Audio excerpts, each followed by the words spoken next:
मेरी शादी तो 20 इयर्स में हुई है। मैं 20 साल की 22 साल में मेरा एक बेटा हो गया, जो अब हमारे बीच में नहीं है। मैं जो सपने थे ना वो कहीं ना कहीं मर गए। पर ऐसा फेस देखा है बहुत बेकार वाला। भगवान किसी की लाइफ में ऐसा मतलब फेस जय श्री श्याम, राधे राधे, जय श्री कृष्णा। कैसे हो आप सब? आशा करते हैं आप सब बहुत अच्छे होंगे। मैं भी बहुत अच्छी हूँ। बहुत बहुत स्वागत है आप सभी का अपने यूट्यूब चैनल पर। तो अभी मैं छत पे आई थी और कुछ काम करने आई थी क्योंकि एक कमेंट आया था, तो उसी का रिप्लाई देने के लिए मैं बता रही हूँ। आज का जो व्लॉग है वो कल के व्लॉग में आप लोग देख लेना। अभी मैं एक छोटी सी वीडियो बना रही हूँ, आप लोगों से अपने मन की बात शेयर कर रही हूँ। तो किस किस लड़की की, जो भी मतलब हमारी फैमिली में है, यूट्यूब फैमिली में किस किस लड़की की शादी कम एज में हुई है। तो मेरी शादी तो 20 इयर्स में हुई है। मैं 20 साल की थी तभी मेरी मम्मी ने शादी कर दी थी। उसके पीछे बहुत बड़ा रीज़न था कि मेरे पापा मतलब मेरी शादी से 6 महीने पहले ही एक्सपायर हो गए थे और मेरे 2 छोटे भाई थे। तो बस वही है ना कि सबको ये लगता है हमारे सर से बोझ उतरे, लेकिन ये माँ बाप ना कहीं बोझ उतारने के चक्कर में ना अपने बेटियों के साथ में गलत करते हैं। बेटियों के अरमान बहुत कुछ होते हैं कि वो पढ़े लिखे कुछ बने। तो मेरा सपना था कि मैं बैडमिंटन प्लेयर बनूं और मैंने नेशनल लेवल तक भी खेला था, लेकिन वो सपना मेरा पूरा नहीं हो पाया, ना मेरी पढ़ाई पूरी हो पाई। बीच में शादी कर दी और सोचा था शादी के बाद पढ़ूंगी। शादी के बाद मेरी एकदम से मेरी बड़ी बेटी हो गई। मतलब मैं 21 साल की थी तभी वो हो गई और 22 साल में मेरा एक बेटा हो गया, जो अब हमारे बीच में नहीं है। मतलब फिर तो मतलब ऐसा हुआ कि कुछ बहुत सारे हेल्थ इश्यूज़ देखे हैं। जो सपने थे ना वो कहीं ना कहीं मर गए, पढ़ाई के भी। और मैं चाहती थी कि मैं अपने पैरों पे खड़ी हूँ हमेशा, क्योंकि मैंने एक पास्ट लाइफ में एक ऐसा फेस देखा है बहुत बेकार वाला। भगवान किसी की लाइफ में ऐसा मतलब फेस ना आए, कोई भी बच्चा, कोई भी लड़की, कोई भी फैमिली इस फेस से ना गुजरे।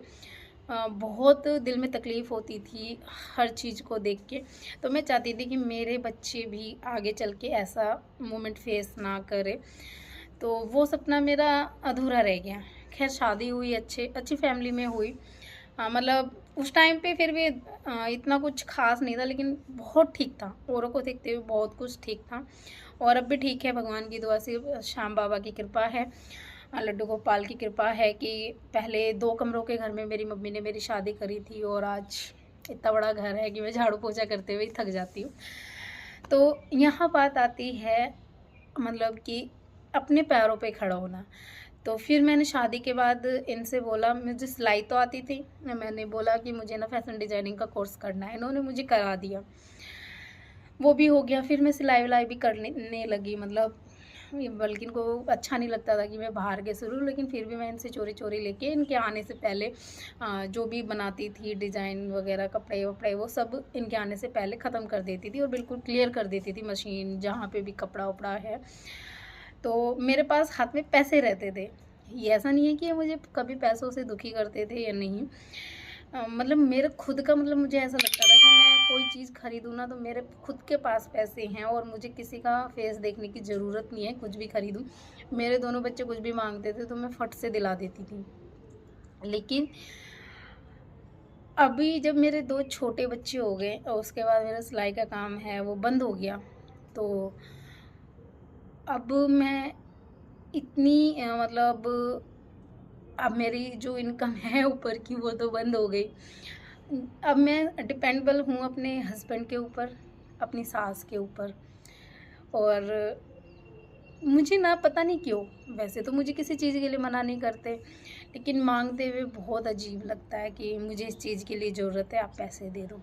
बहुत अंदर से मतलब अजीब लगता है। मुझे ऐसा लगता है कि मैं अपने पैरों पे क्यों नहीं खड़ी। और कभी कभी जब मेरे बच्चे मुझसे ही डिमांड करते हैं कि मतलब बहुत सारी चीज़ों की, और वो मैं नहीं पूरी कर पाती, तो मुझे अपने आप पर ना दुख होता है कि मैं ऐसे, भगवान ने मुझे ऐसा क्यों बनाया। आज मैं बैडमिंटन प्लेयर होती तो पता नहीं क्या होता, या मैं फैशन डिज़ाइनिंग में थोड़ा आगे और कुछ कर लेती तो क्या होता। मतलब पर मैंने ये देखी है, जो लड़की मतलब माँ बाप के घर से सेटल होके आती है ना वो सेटल ही रहती है। तो माँ बाप को ना इतनी जल्दी नहीं करनी चाहिए अपनी लड़कियों की शादी करने में। और आगे तो भाई डिपेंडेबल है, हालात कैसे होते हैं। जैसे मेरे टाइम पे थे मेरी मम्मी के, एक दिन मैंने मम्मी को भी गुस्से में वो सुना दिया। मैंने कहा ना मेरी शादी इतनी जल्दी नहीं करनी चाहिए थी। तो फिर वही है ना, मेरे पापा का वो था, बहुत मतलब स्ट्रगल फेस किया है। मैं यहाँ पे बता नहीं सकती, लोग बोलेंगे सिंपैथी गेन कर रही हैं, मतलब बहुत कुछ। भगवान किसी के लाइफ में ऐसा टाइम ना लाए।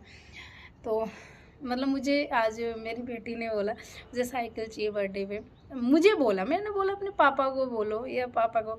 और मैं उनकी भी थोड़ी गलती नहीं निकालती, क्योंकि अभी हमने घर बनाया है, और घर बनाने में आप लोग जानते हो कितना पैसा होता है, कितना लगता है, और हमारे भी बहुत कुछ है।